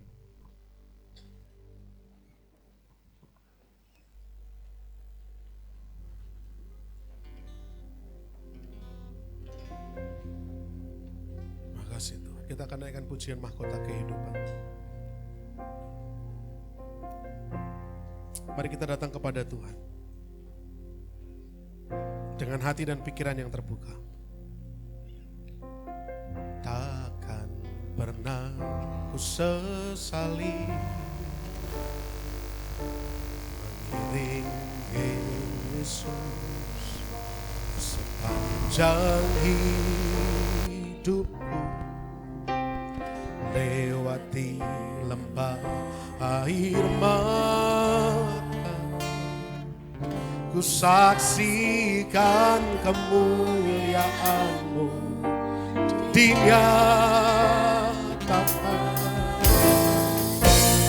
Berapapun harga yang harus ku bayar, ku kan tetap setia melayani.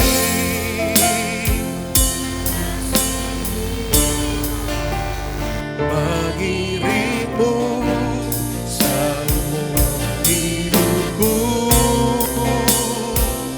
janjimu dan tetap ku pegang teguh sampai ku dapat menguatkan kehidupan. Kita naikkan pujian dari awal. Takkan pernah kami sesali, takkan pernah ku sesali mengiring Yesus sepanjang hidupku, lewati lembah air mata, saksikan kemuliaan-Mu dinyatakan. Berapapun harga yang harus ku bayar, ku kan tetap setia melayani, mengasihi-Mu, mengiring-Mu seumur hidupku. Janji-Mu kan tetap ku pegang teguh sampai ku dapat mampu melayani, melayani.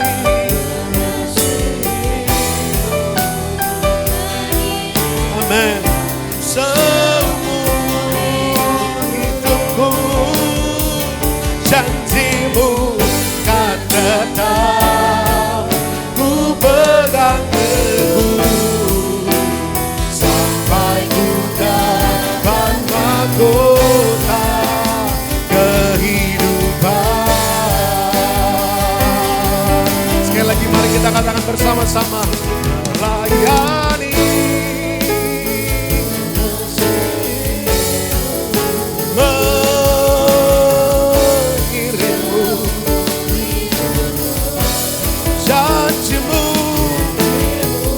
kan tetap ku pegang teguh sampai ku dapat mahkota kehidupan.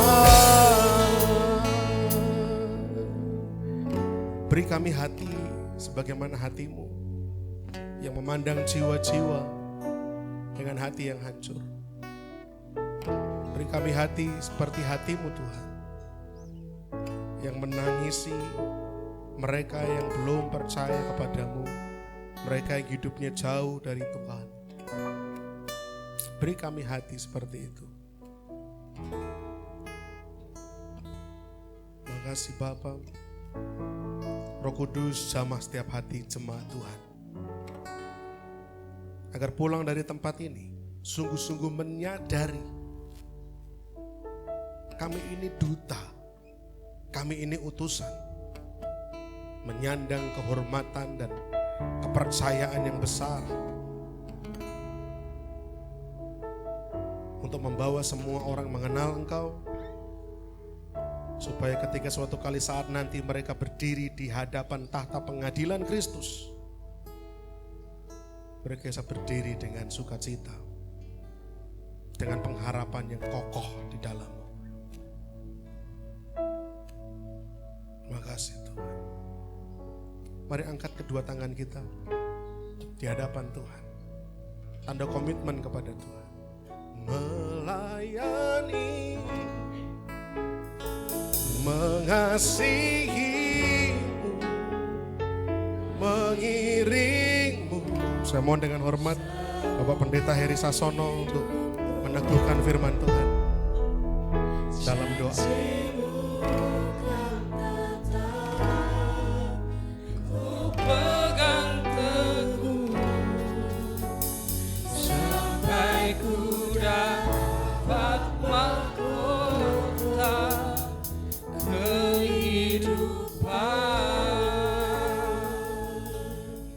Kami sungguh merasa terhormat. Kami melakukan tugas panggilan menjadi pelayan pendamaian, seperti yang Yesus kerjakan ketika mendamaikan kami dengan Allah Sang Pencipta. Kami adalah pribadi-pribadi yang tidak berguna, tidak bermanfaat, yang penuh dengan dosa. Tapi kesempatan yang begitu berharga, kesempatan yang begitu terhormat Tuhan berikan pada setiap kami menjadi pelayan pendamaian, menjadi utusan-utusan Kristus untuk menyuarakan berita pendamaian bagi banyak orang. Kami bersyukur Tuhan. Kami berterima kasih. Bila kehormatan ini kami lakukan, kami kerjakan dengan sepenuh hati kami. Kami tinggal melakukan karena perlengkapan sudah Tuhan berikan, karena kemampuan sudah Tuhan lekatkan pada setiap kami. Kami bersyukur Tuhan. Di tempat ini Tuhan, melalui hamba-Mu Bapak Gembala, Kau pakai beliau menyuarakan untuk kami senantiasa melakukan ini dengan sungguh-sungguh.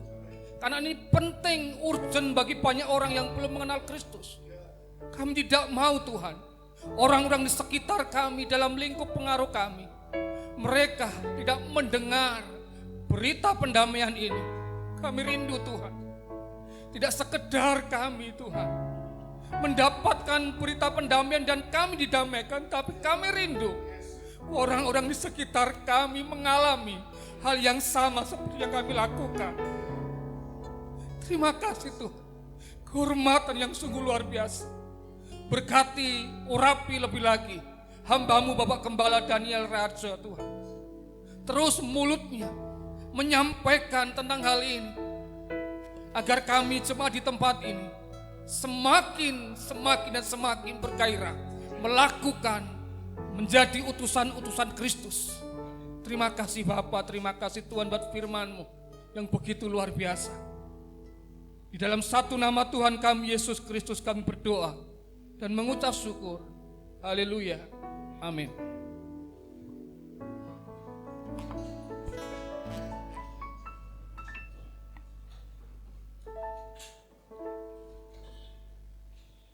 Puji nama Tuhan.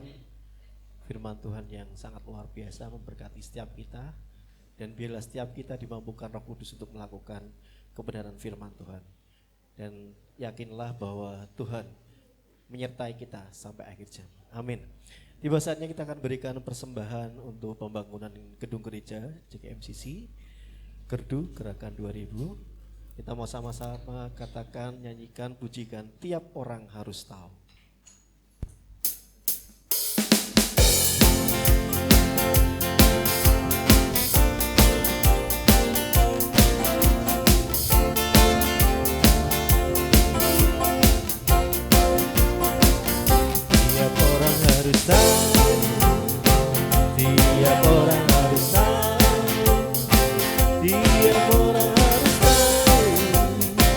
Siapa Yesus, tiap orang harus tahu.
Tes.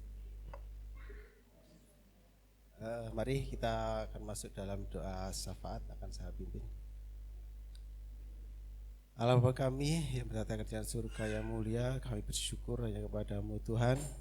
Di pagi hari ini kami boleh muji besar nama-Mu, kami boleh bersekutu di tempat ini ya Tuhan. Terlebih kami mau menaikkan doa-doa kami, permohonan kami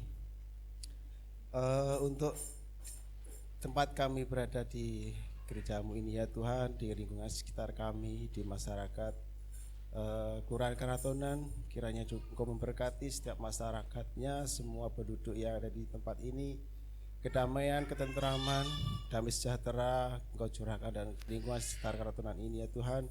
Pemimpin dari lurah sampai RT RW semua dalam penyertaan-Mu, semua dalam pimpinanmu, semua dalam kasih dan kasih karunia-Mu ya Tuhan. Juga untuk kota Solo di mana kami boleh berada ini ya Tuhan, juga memberkati para pemimpin di kota Solo ini ya Tuhan. Terlebih juga pada negara kami Indonesia pada umumnya Tuhan, dan juga memberkati pemimpin, presiden sampai semua jajaran TNI Polri semuanya yang ada di pemerintahan kami Indonesia ini Tuhan, berkati semua dalam perlindungan-Mu, semua dalam penyertaan-Mu Tuhan. Juga kami berdoa untuk kerinduan kami ya Tuhan, untuk memiliki tempat yang ibadah yang lebih permanen, tempat yang lebih luas untuk kami dapat menampung jiwa-jiwa, untuk dapat kami layani, untuk dapat kami pimpin untuk lebih mengenal Engkau, yang untuk bertumbuh semakin dewasa, semakin berkenan di hadapan-Mu ya Tuhan. Juga Engkau berkati setiap pelayan yang ada di gereja-Mu ini, baik di pastoral, diaken, diakonia, semuanya dalam hikmah daripada-Mu ya Tuhan. Kami boleh melayani dengan kesatuan hati untuk merawat jiwa-jiwa, untuk menyelamatkan jiwa-jiwa, untuk besaran nama-Mu saja ya Tuhan Yesus. Terima kasih ya Tuhan Yesus. Juga kami berdoa untuk setiap badan misi yang ada semuanya, dimanapun mereka berada, Tuhan Yesus mampukan, Tuhan Yesus berikan hikmah daripada-Mu. Terlebih kami juga menjadi semua jemaat-Mu di sini menjadi utusan-utusan Kristus yang siap untuk memberitakan kebenaran firman-Mu. Untuk di sekitar kami boleh kami menjadi saksi untuk membawa jiwa-jiwa ini boleh semakin dekat, semakin mengenal Engkau ya Tuhan. Terima kasih Tuhan Yesus, kami serahkan semuanya ini dengan percaya. Nah, di dalam nama Tuhan Yesus Kristus kami telah berdoa dan mengucap syukur. Haleluya. Amin. Berikut kami sampaikan info sepekan gereja JKMCC. Untuk hari Senin latihan tamborin untuk setiap anak-anak dan biasanya kaum mudi bisa hadir di Maestro. Terus hari Selasa dan Rabu harinya untuk kita bersekutu dalam Oikos. Setiap Oikos nanti bisa mengumumkan agenda setiap Oikos boleh mengirimkan acara Oikos ini ke masing-masing grup. Dan juga di hari Rabu juga ada Kristal di Radio Immanuel di 94,3 FM. Khusus untuk minggu keempat biasanya line doa pendengar, bisa Bapak Ibu bisa mengirimkan WA untuk bisa didukung dalam doa seperti itu. Terus khusus hari Kamis mungkin tidak ada latihan ya Pak, ini khusus untuk Kamis minggu ini kita ibadah kenaikan Tuhan Yesus di tempat ini jam 8 pagi. Oh ya, jam 8 pagi. Saya ulangi lagi, besok Kamis ibadah kenaikan di ruko ini jam 8 pagi. Setelah itu hari Jumat kita masuk dalam ibadah perayaan rangkaian ibadah KKR perayaan Pentakosta di hari yang pertama besok Jumat. Bapak Ibu bisa hadir di jam 18. Jam 6 sore Bapak Ibu bisa hadir untuk mengikuti ibadah ini selama 10 hari ke depan. Hari Jumat, Sabtu, terus hari Minggunya jam 6 sore. Ya, hari Minggu khusus minggu besok Meskipun minggu pertama kita hanya satu kali ibadah karena masih dalam satu rangkaian ibadah KKR. Jadi satu ibadah jam 6 sore di ruko. Seperti itu. Info tambahan, nanti sore tim musik, khususnya tim musik, nanti sore kumpul di Maestro jam 6 untuk koordinasi tim pelayanan. Seperti itu info sepakat yang bisa saya sampaikan. Terima kasih. Yesus memberkati. Terima kasih Pak Daniel. Baik Bapak Ibu Saudara, saya melengkapi jadi supaya tidak bingung begitu ya. Dan untuk jam ibadahnya supaya mudah diingat, maka hari kenaikan itu besok Kamis itu ibadahnya jam 8 pagi. Kemudian mulai hari pertama terus sampai hari ke-9 ibadahnya jam 6 sore semua. Supaya enggak bingung. Nanti kalau minggu pagi, hari minggunya dibuat minggu pagi, minggu sore, nanti malah kacau. Nah saya pikir supaya khusus ibadah 10 hari ini betul-betul semuanya rata sama, maka hari Kamis ibadah jam 8 pagi, dan ditutup nanti hari ke-10, hari Minggu Pentakosta, ibadah jam 8 pagi. Jadi dibuka jam 8, ditutupnya nanti juga jam 8. Tapi hari pertama sampai hari ke-9, semuanya jam 6 sore. Termasuk hari Minggu pertama besok. Ya, bingung enggak Bapak Ibu? Aman ya, aman ya, aman ya.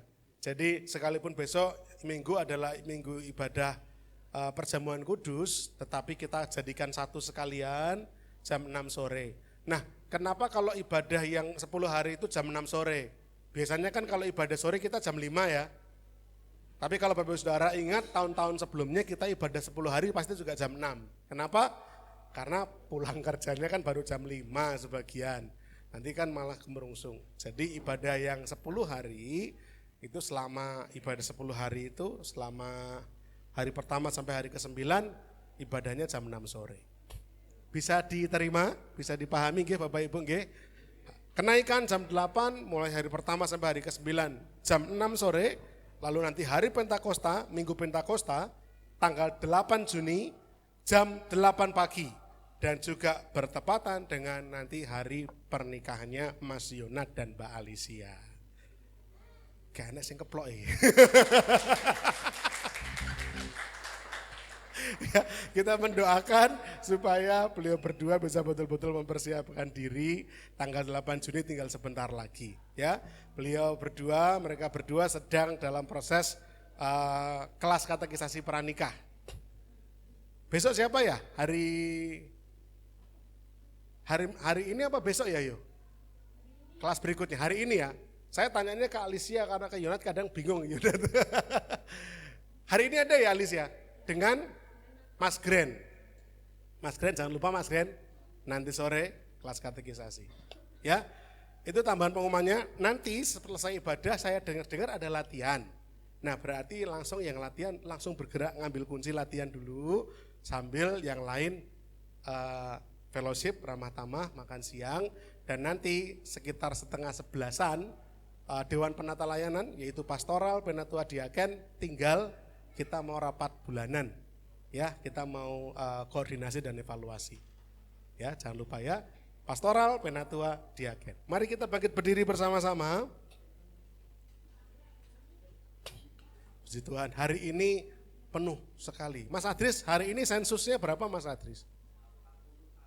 81, dewasa. Oh campur, 81 sampai yang di luar-luar sana ya. Jadi kalau ibadah gabungan gak cukup tempatnya. Kita berdoa terus untuk tempat yang permanen. Mari kita berdoa. Allah Bapa yang kami sembah, kami muliakan, kami agungkan, kami bersyukur untuk kesempatan pagi hari ini, kami bersuka cita. Sebab kami menerima banyak berkat-berkat rohani yang begitu luar biasa yang telah Tuhan curahkan dalam kehidupan kami. Lewat ibadah pagi hari ini kami boleh dikuatkan, diteguhkan lewat nyanyian, puji-pujian. Kami berdoa, kami berharap kiranya hati Tuhan disenangkan, disukakan atasnya.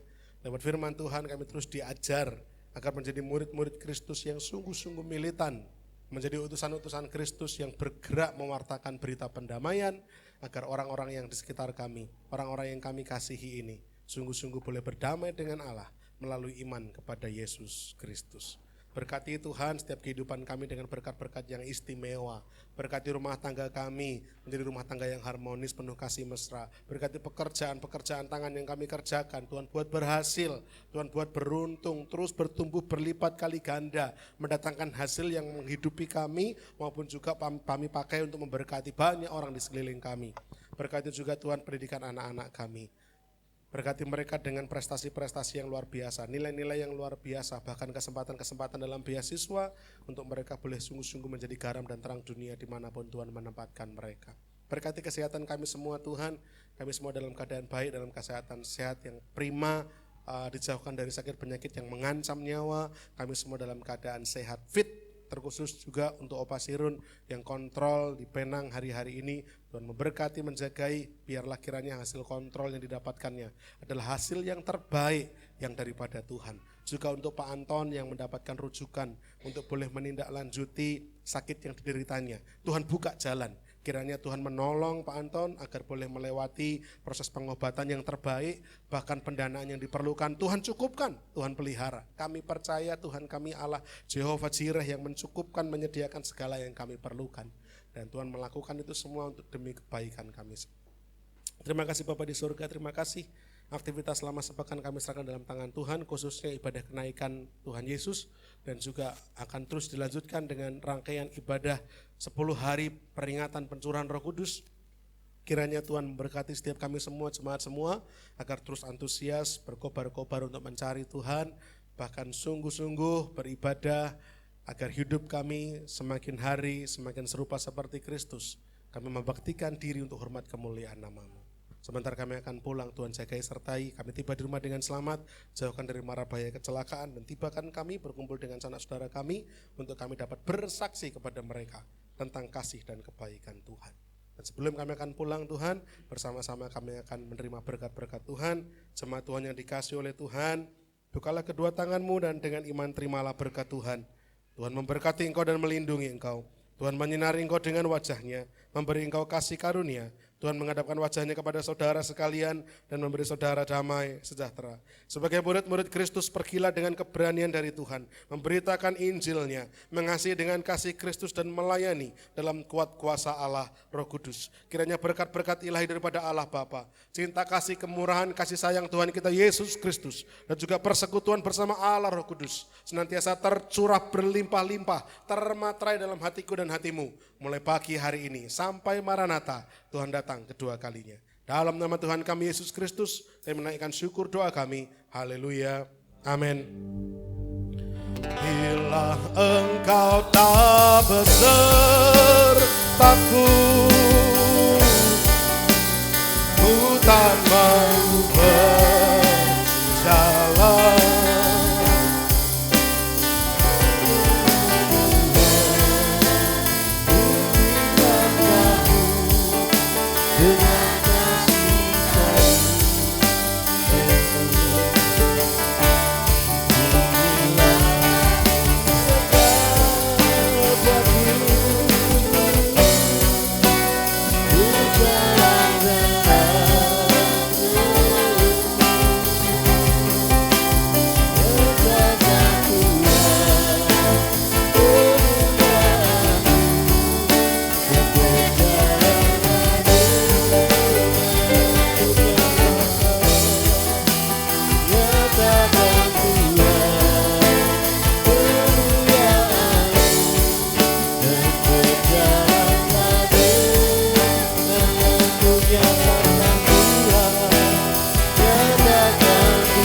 Shalom, Tuhan Yesus memberkati kita semuanya.